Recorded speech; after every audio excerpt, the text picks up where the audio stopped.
now, as far as your life lessons, um, what have you learned? What is it has impacted you, changed your morality, your outlook on life, on who you are?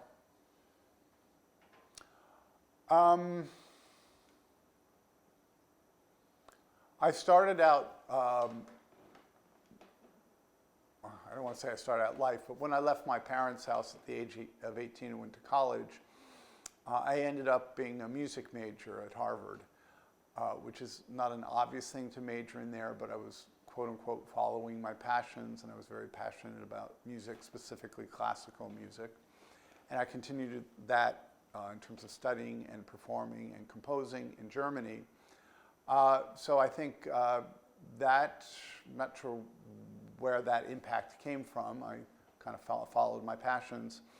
But there was also some pressure from my parents, and I think internal pressure, peer pressure as well, to go and do an MBA and put myself on a track of something that was more financially lucrative and a little more stable. It was also mid-'80s when the sort of the new wave of economics, the Reaganomics, had taken hold, and there was also more opportunities for gay men. We were starting to come out of the closet and get accepted as equal participants in the labor market as openly gay men. So I think those all converged to then lead me to believe that doing an MBA and then pursuing more of a professional life would be a good thing. And it was a good thing. It obviously helped pay for a house in the Hamptons, a nice apartment, cars, artwork. I had moments of great joy and fulfillment. I was a management consultant, got to advise many C-suite executives, CEOs, and so forth, so it was also a bit of a power trip. But that too is really, as one of my bosses said, a job for a young man. Lots of traveling, lots of long hours. At some point you begin to realize either you're physically not up to it, or in my case, emotionally not up to it. When I started my relationship with Curtis, it became clear to me after 4 or 5 years that that style of living, where I wasn't home a lot and traveling a lot, was a little incompatible with the kind of relationship I wanted to have. So I slowly eased myself out of that, then worked for 2 corporations, Sony and Discovery TV, as an internal strategist. That paid well. It certainly had less up and downs. It was sustainable, but ultimately a little unsatisfying. But I didn't have the choice to make anyhow, because the new CEO came into Discovery and fired all of senior management anyways, which then, I wouldn't say forced, but allowed me to go back into consulting. And then I ran the trade association for the consulting industry, which was a remarkable few years. I was there for 4.5 years, rebuilt the association. It was almost bankrupt. Since then, I've been a freelance consultant that's had its many ups and downs. It's had some very good moments. It's had some terrible moments. And that's all usually dependent on the client and my ability to really work closely with a client. But I think what impacts that all is a learning process that many of us go through. I think for men, and I'll say gay and straight men with children, obviously the need to have a sustainable money-generating career is a little more important, because the costs tend to be higher. The value of the individual is tied very much to that. If you're a gay man and you don't have that, at least in my case, but I know many others, it's very easy to get sidetracked by quote-unquote passions, things that don't necessarily either pay a lot of money or pay any money. I think that's why a lot of gay men do end up in artistic pursuits, theater and so forth. They're pursuing passions and just make the trade-off with making lots of money. I've always been sort of a nice mix. I like to mix commerce and art. I also a lot of my value comes from the ability to name the price of what it'll cost to work with me, or to buy something I have to offer. And I have every intention of continuing that for as long as I can. Now, you've had a pretty varied career. Mm-hmm. You've done a lot of things. Could you tell me what would be your proudest accomplishment Ever? ever? Ooh, that's a hard one.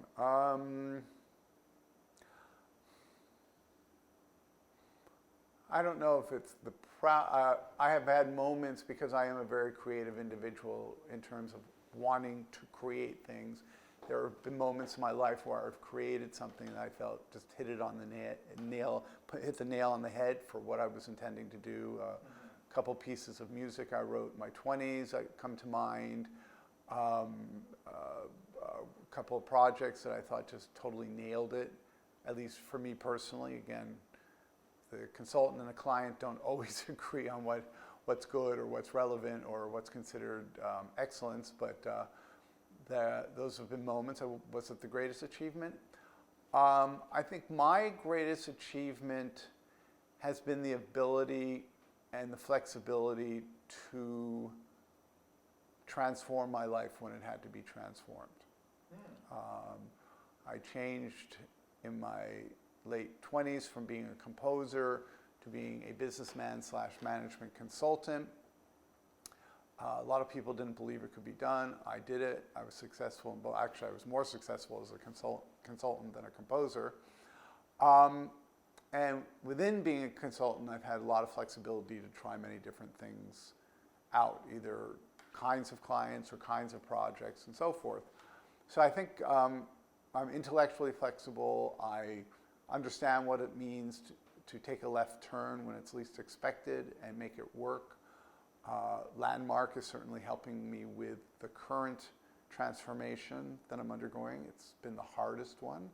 I don't know if it's because of my age and because I have tons of garbage and past stuff in my head that I don't seem to be able to get rid of, or whether it's that society is just not as interested in an older man and his transformation and what he has to offer as a man in his early 30s. I don't have an answer for that. There probably is no answer for that. But this has been the hardest of all transformations. The other thing is I think your mindset when you're 55 is a lot different than your mindset when you were 28, which was the last big transformation of my life that I did. So. Is there anything that I haven't asked you that you wanted to talk about? I think we touched a little bit on physical issues. Obviously, athletics and so forth are difficult. I do less high impact, but I think it's very important to stay in shape. That's one of my passions, for lack of a better word. It's one of my commitments. It's one of the few commitments in my life that I've held for the last 25 years without more or less deviating from it. Again, not that I'm a narcissist, but I am a gay man, so trying to look as good and as healthy as I possibly can is important.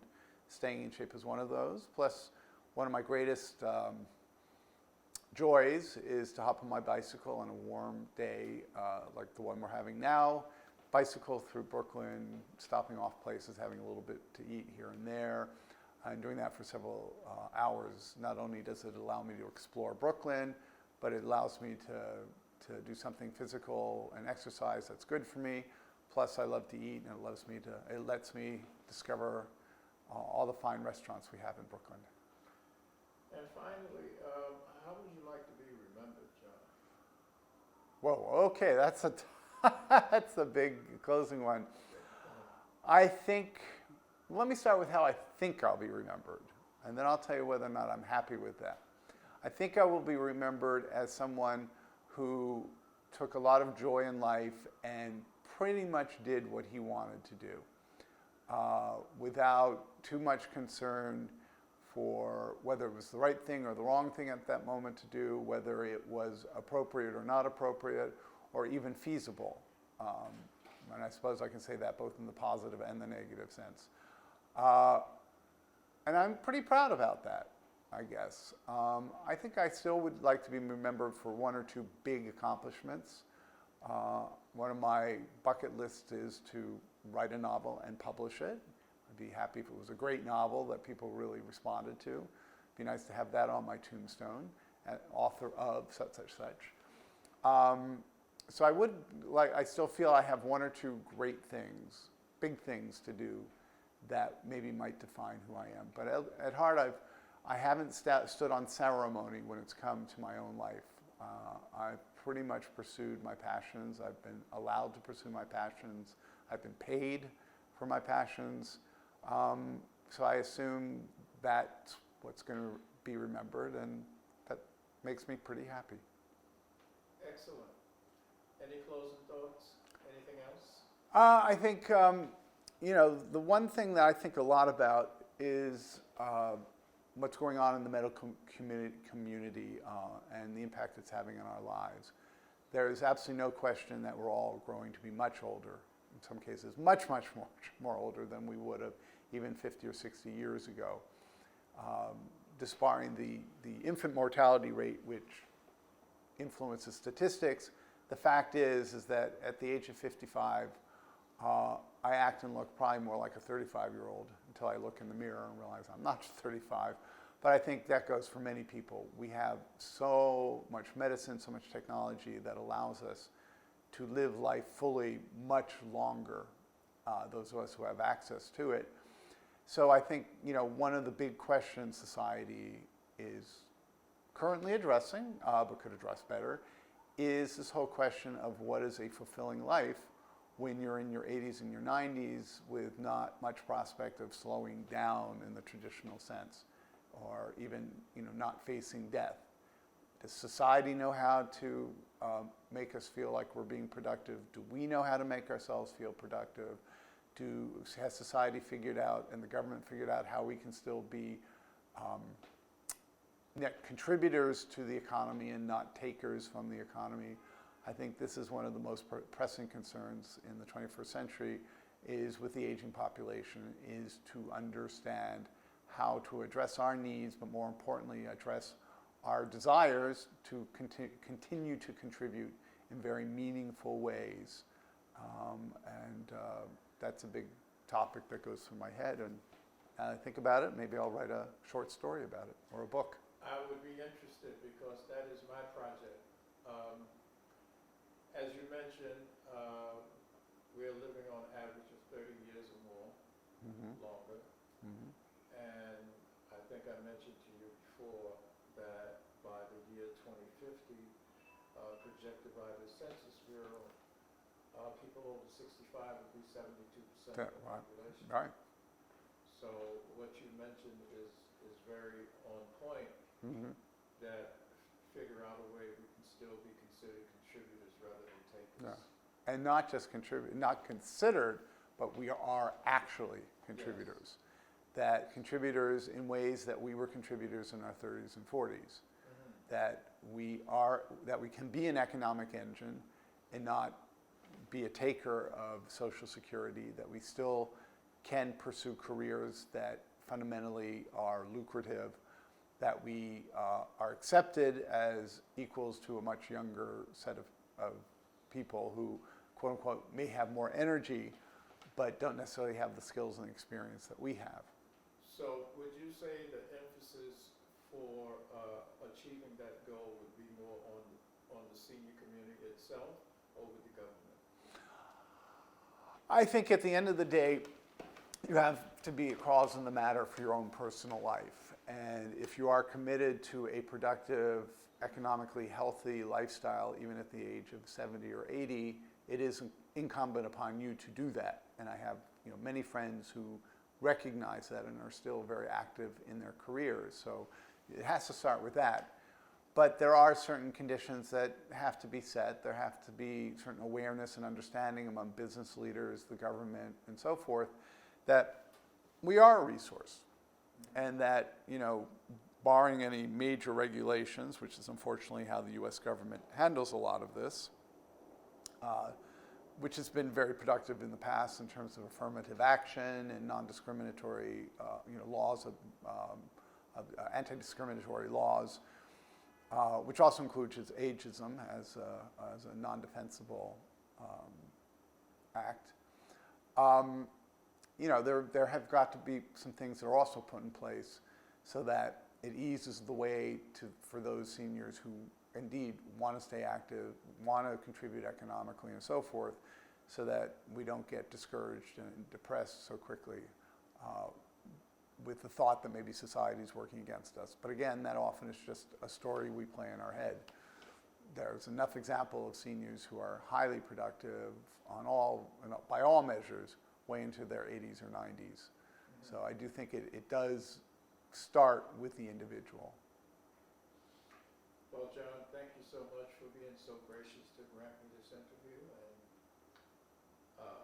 being patient, allowing for all of my errors. And No problem. that'll be it. Thank you. Thank you, Lawrence.